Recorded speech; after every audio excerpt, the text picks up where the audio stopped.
اعوذ باللہ من الشیطان الرجیم بسم اللہ الرحمن الرحیم۔ ہم کوئی بھی عبارت پڑھیں تو عموماً اس میں یا تو ہمیں فعل نظر آئیں گے یا اسم نظر آئیں گے یا حرف۔ فعل بہت آسان ہے اس کو پہچاننا۔ علامتی طریقہ تدریس میں ہم نے اس کی نشانی علامت رکھی ہے سرخ رنگ کی۔ کبھی یہ لفظ کے شروع میں نظر آئے گی، کبھی لفظ کے آخر میں نظر آئے گی، اور اس میں زمانے کا فہم ہوگا، کام کرنے والا اس میں موجود ہوگا۔ پھر دوسری قسم جو ہے وہ اسم ہے، کسی شخص کا نام، کسی جگہ کا نام، کسی شے کا نام، اس کو ہم اسم کہتے ہیں۔ بڑی آسان پہچان ہے عربی زبان میں کہ عموماً اس سے پہلے یا تو الف لام لگا ہوتا ہے، ال جسے ہم کہتے ہیں، یا آخر میں تنوین ہوتی ہے، دو زبر، دو زیر، دو پیش اگر یہ نظر آ جائیں اور اس میں فعل کی کوئی علامت نہ ہو تو یہ اسم ہے۔ اور پھر کسی شے کا نام، کسی شخص کا نام، یہ بھی جو ہے اسم ہے۔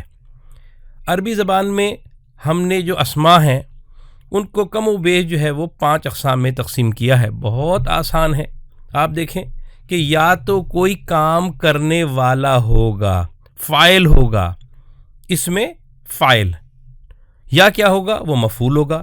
جیسے دیکھیں آپ، ایک ہوگا قاتل جو قتل کرنے والا ہوگا، اور ایک مقتول ہوگا جو قتل ہوا، یعنی جس پہ قتل کا فعل ہوا۔ تو 2 اقسام تو آپ سمجھ گئے، ایک فاعل ہوگا اور دوسرا کیا ہوگا، مفعول ہوگا۔ تیسری قسم جو ہے وہ اس میں ظرف ہے، زمان بھی ہو سکتا ہے اور مکان بھی ہو سکتا ہے، یعنی وقت ہو سکتا ہے یا کوئی جگہ۔ پھر آلہ ہے، یعنی کوئی ہتھیار جسے ہم کہتے ہیں، جیسے چابی ایک آلہ ہے، مفتاح کہتے ہیں۔ پھر جس سے وزن ناپا جاتا ہے اسے میزان کہتے ہیں، یہ بھی ایک آلہ ہے۔ مکیال ہے جس سے ناپا جاتا ہے۔ اور 5ویں قسم جو ہے وہ ہے تفضیل کی، افضل، یعنی کبیر بڑا، اکبر سب سے بڑا۔ تو آج کا سبق جو ہے وہ اسی حوالے سے ہے۔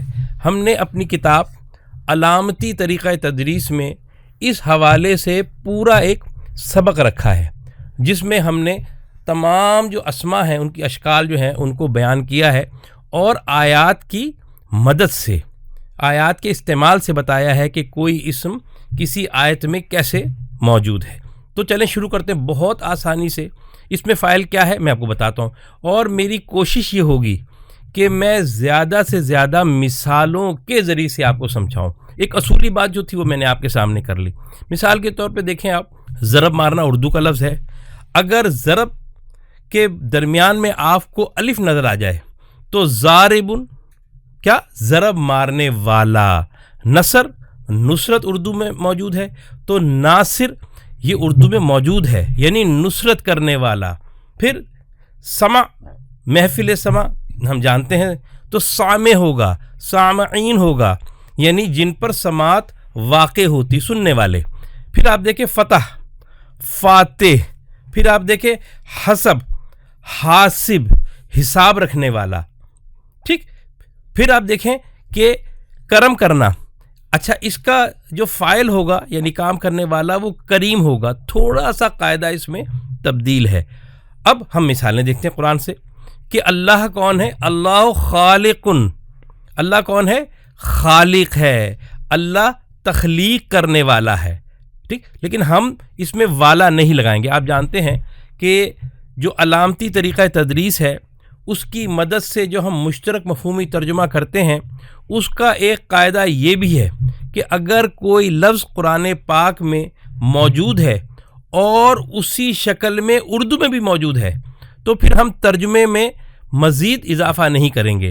دیکھیں خالق ہے نا، تو اس کے 2 ترجمے ہو سکتے ہیں، خلق کرنے والا، تخلیق کرنے والا، یہ بھی ہو سکتا ہے۔ اور خالق کا لفظ اردو میں اگر موجود ہے تو پھر ہم والا نہیں لائیں گے، ہم کہیں گے خالق، تو ترجمے میں بھی ہم خالق ہی رکھیں گے۔ پھر آپ دیکھیں سارق، سارقہ، سرقہ کہتے ہیں چوری کو، تو دونوں میں آپ دیکھیں کہ سین کے بعد الف آ رہا ہے، تو یہ دونوں کیا ہیں، یہ دونوں فاعل ہیں، یعنی کام کرنے والے، سرقہ کرنے والے، چوری کرنے والے اس میں موجود ہے۔ پھر آپ دیکھیں ظالم، ہم نے پڑھا تھا کہ ظالم کے اندر درمیان میں کیا لفظ ہے؟ الف ہے۔ اب میرا خیال ہے کہ آپ آہستہ آہستہ سمجھ رہے ہیں کہ اگر درمیان میں الف ہو تو یہ کسی کام کرنے والے کی نشانی ہے۔ پھر آپ دیکھیے شاکر، شکر اردو میں کہتے ہیں، تو اللہ کی صفت کیا بیان کی کہ اللہ کون ہے؟ شاکر ہے، شین الف شا، کام کرنے والا، فاعل۔ پھر آپ دیکھیے صابر، اسی کی جمع کیا ہے؟ صابرین ہے، تو یہ بھی جو ہے وہ کام کرنے والے ہونے کے ناطے فاعل ہے۔ پھر اسی طرح آپ دیکھیں ظالم اور اس کی جمع ظالمون، تو یہاں بھی جو ہے وہ زوئے کے بعد کیا ہے؟ الف آ رہا ہے، جس سے پتہ چلا کہ یہ کوئی کام کرنے والا ہے۔ کافرون میں بھی آپ دیکھیے کہ کافر جو ہے یہ کفر کرنے والے کو ہم کہتے ہیں، لیکن چونکہ کافر اور ظالم دونوں اردو میں مستعمل ہیں تو ہم والا نہیں لائیں گے۔ پھر اس کے بعد آپ دیکھیے کہ دوسری شکل جو ہے مفعول کی ہے۔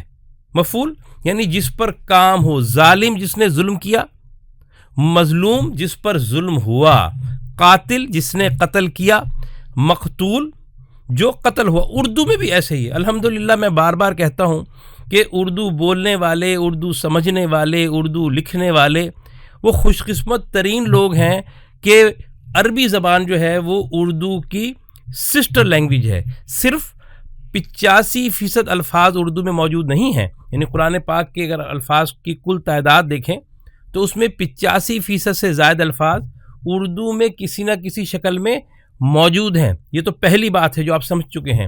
اس کے بعد شکلن بھی اردو میں موجود ہیں۔ ظالم اگر قرآن میں ہے تو اردو میں بھی ظالم ہے۔ پھر آپ دیکھیں مبذرین، اس میں شروع میں کیا ہے؟ میم ہے، اور میں نے کیا بتایا تھا آپ کو کہ میم شروع کا جو ہے یہ علامت ہے کس کی؟ یہ علامت ہے مفعول کی، مقتول، مظلوم، اسی حوالے سے یہ جمع کے معنوں میں آیا ہے۔ پھر آپ دیکھیے کافر، اس کے درمیان میں بھی کیا ہے؟ الف ہے، اور مومن اس کے بھی شروع میں جو ہے وہ میم ہے۔ تو یہ دونوں شکلیں ہیں، کافر کفر کرنے والا، مومن ایمان لانے والا۔ پھر آپ دیکھیے منتقمون، شروع میں کیا ہے؟ میم ہے، انتقام کے معنوں میں آیا ہے، تو منتقم یہ خود اردو میں موجود ہے۔ پھر آپ دیکھیے کہ اس میں جو ہے وہ محسن آتا ہے، پھر ظالم آتا ہے، تو محسن کے شروع میں کیا ہے؟ میم ہے، اور ظالم کے درمیان میں کیا ہے؟ الف ہے۔ یہ دونوں ہی شکلیں جو ہے وہ فاعل کی ہیں جو میں نے آپ کو بتایا۔ تو محسن کا ترجمہ محسن ہی ہوگا، ظالم کا ترجمہ ظالم ہی ہوگا۔ ٹھیک، تو آپ نے دیکھا کہ کس طرح ہم نے جو ہے وہ اس میں فاعل کو سمجھا کہ تمام الفاظ جو ہیں وہ اس میں موجود ہیں۔ پھر اس کے بعد دوسری قسم جو ہے مفعول ہے۔ پہچان کیا ہے اس کی؟ بہت آسان پہچان ہے، شروع میں کیا ہے؟ میم ہے۔ دیکھیں ہم مثالوں سے سمجھتے ہیں، جیسے ضرب ہے تو اس سے کیا بنے گا؟ مضروب، فاعل ہوگا تو ضارب اور مفعول ہوگا تو مضروب۔ پھر نصر، اگر فاعل ہوگا تو ناصر اور اگر مفعول ہوگا تو منصور۔ پھر مسموع، پھر مفتوح۔ آپ دیکھیں نا کہ سب کے شروع میں کیا آ رہا ہے؟ میم آ رہا ہے، یہ مفعول کی علامت ہے۔ پھر محسوب، پھر آپ دیکھیے ایک ایک لفظ کو ہم دیکھتے ہیں۔ سورہ فاتحہ میں ہم کیا پڑھتے ہیں؟ ہم پڑھتے ہیں مغضوب، غیر المغضوب۔ مغضوب کے شروع میں ہے میم، اور اس نے بتایا کہ یہ کیا ہے؟ یہ مفعول ہے، یعنی جن پر غضب ہوا۔ پھر آپ دیکھیے سائل والمحروم، محروم کے شروع میں کیا ہے؟ میم ہے، یعنی محروم ہونے والا، اور چونکہ محروم اردو میں اسی شکل میں موجود ہے تو ہم مزید ترجمہ نہیں کریں گے۔ پھر مسئولون، کلکم رائن وکلکم مسئول عن رعیتہ، یعنی وہ مسئول ہوگا، وہ جواب دہ ہوگا۔ یہ بھی جو ہے کیا؟ مفعول ہے۔ آپ آگے دیکھیے جمع سے کیا نکلا؟ مجموع نکلا، مجموعون نکلا، اور یہ بھی جو ہے مفعول ہے۔ کیسے پتہ مفعول ہے؟ اس لیے کہ اس کے شروع میں میم آ رہا ہے۔ اگلی آیت دیکھتے ہیں کہ کیا لکھا ہے؟ منذرین، انتظار سے نکلا ہے، نظر سے نکلا ہے، تو اس کے شروع میں کیا ہے؟ میم ہے اور الف لام ہے۔ اس الف لام نے بتایا کہ یہ کیا ہے؟ یہ اسم ہے، تو اس کا ترجمہ بھی جو ہے وہ منذرین ہی ہم کریں گے۔ پھر آپ دیکھیے کہ محضرون، سوچیں شروع میں کیا ہے؟ میم ہے، آخر میں کیا ہے؟ واو نون ہے، یعنی جمع کی علامت ہے، تو اس میں جو فہم ہے وہ حاضر ہونے کا ہے، محضرون۔ پھر اگلی قسم جو ہے وہ ظرف کی ہے، اس میں ظرف، اس کی دو شکلیں ہیں، یا تو کوئی زمانہ ہوگا، اسے ہم کیا کہیں گے، اس میں زمان، یا کوئی مکان ہوگا، جگہ ہوگی، تو ہم اسے کیا کہیں گے، ظرف زمان زمانے کو، اور ظرف مکان مکان کو۔ پھر اب ہم اسے مثالوں سے سمجھتے ہیں۔ مثال کے طور پہ کتابت اردو کا لفظ ہے، کتبہ، اب اگر اس سے میں نے ظرف بنانا ہے تو کیا ہوگا، مکتبن، مکتب یعنی وہ جگہ جہاں لکھا جاتا ہے، مغرب وہ جگہ جہاں غروب ہوتا ہے، سورج غروب ہوتا ہے۔ پھر آپ دیکھیے مسجد، سجدے سے کیا بنا، مسجد بنا، شروع میں کیا آ گیا، میم آ گیا، یعنی وہ جگہ جہاں سجدہ کیا جاتا ہے۔ پھر اگلا لفظ کیا ہے، طلوع ہونا، مطلعون، جہاں سے طلوع ہوا جاتا ہے، یا طلوع ہونے کی جگہ بھی ہو سکتی ہے، اور یہ وقت کے فہم میں بھی آ سکتا ہے۔ پھر ہم آیات لکھتے ہیں، وَلِلَّهِ مشرق، یعنی اللہ کے لیے کیا ہے، مشرق بھی ہے اور مغرب بھی ہے۔ مشرق کے شروع میں بھی کیا ہے، میم ہے، اور مغرب کے شروع میں کیا ہے، یہ بھی میم ہے۔ یہ دونوں سمتیں ہیں، یہ دونوں جگہیں ہیں۔ پھر اگلی آیت دیکھیں کہ اس میں کیا ہے، مسجد آ رہی، یعنی وہ جگہ جہاں پر سجدہ کیا جاتا ہے۔ اگلا دیکھیے آپ، مطلع، حتی مطلع الفجر، یعنی جب فجر طلوع ہو جائے، مطلع الفجر، یہ خود بھی اردو میں موجود ہے۔ پھر آپ دیکھیں ملجا، ماوا ہم کہتے ہیں نا، اور اگلا لفظ کیا ہے، مغارات، اس میں کیا اردو فہم ہے، غار ہے۔ یہ دونوں بھی کیا ہیں، جگہ ہیں، اور ان کا ذکر جو ہے موجود ہے، اس لیے کہ یہ دونوں ظرف مکان ہیں، اور ان کے شروع میں کیا ہے، میم ہے۔ پھر اس کے بعد کیا ہے، اس میں آلہ، آلہ کسے کہتے ہیں، آلات کہتے ہیں نا، آلات موسیقی، ٹھیک، تو اس میں کوئی نہ کوئی ٹول ہوگا۔ آپ دیکھیں کہ مثال کے طور پہ قرآن میں آتا ہے مکیال، میزان، مکیال کسے کہتے ہیں، جس سے ناپا جاتا ہے، میزان کسے کہتے ہیں، جسے وزن کیا جاتا ہے۔ دونوں شروع کس سے ہو رہے ہیں، میم سے ہو رہے ہیں۔ دونوں سے پہلے کیا ہے، الف لام ہے، جس سے معلوم ہوا کہ یہ اسم ہے، اور اس میں کیا ہے، کوئی آلہ ہے، کوئی ناپنے کا، کوئی تولنے کا کیا ہے، کوئی آلہ ہے۔ پھر مفتاح، کھولنے کو کہتے ہیں، فتح کھولنے کو کہتے ہیں۔ تو جو چابی جس سے تالا کھلتا ہے اسے عربی زبان میں کیا کہتے ہیں، مفتاح، جمع کیا ہوگی، مفاتح، یعنی چابیاں۔ پھر آپ دیکھیے کہ اس کے بعد جو قسم ہے چوتھی، وہ تفضیل ہے۔ اچھا، یہ ساری اقسام جو ہے وہ حیرت انگیز طور پہ جس شکل میں قرآن پاک میں موجود ہیں، اردو میں بھی موجود ہیں، ٹھیک۔ اکبر اردو میں موجود ہے، اصغر اردو میں موجود ہے، اکرم اردو میں موجود ہے، ٹھیک۔ تو اس طرح جو ہے یہ بہت آسانی سے ہم سمجھ سکتے ہیں، ٹھیک۔ الفتنہ تو اکبر، یعنی فتنہ کیا ہے، بڑا نہیں ہے، اکبر ہے، سب سے بڑا، اللہ اکبر، اللہ سب سے بڑا ہے۔ اس الف نے بتایا کہ اس میں تفضیل ہے، فضیلت ہے، انتہائی درجے کی چیز جو ہوگی اس کے پہلے الف آئے گا۔ پھر دیکھیں اعلم، باقی علم رکھتے ہیں، سب سے زیادہ علم جو ہے اس کو کیا کہیں گے ہم، اعلم۔ پھر اسرع، سرعت کہتے ہیں ہم تیزی سے، ٹھیک، تو اسرع سب سے زیادہ سرعت والا، تیزی سے چلنے والا۔ پھر آپ دیکھیے کہ اوہن، وہن ہم کہتے ہیں نا، توہین ہم اردو میں استعمال کرتے ہیں، کسی کو ڈی گریڈ کرنا، تو سب سے زیادہ اوہن جو مکڑی کا جالا ہوتا ہے اس کے بارے میں کہا گیا۔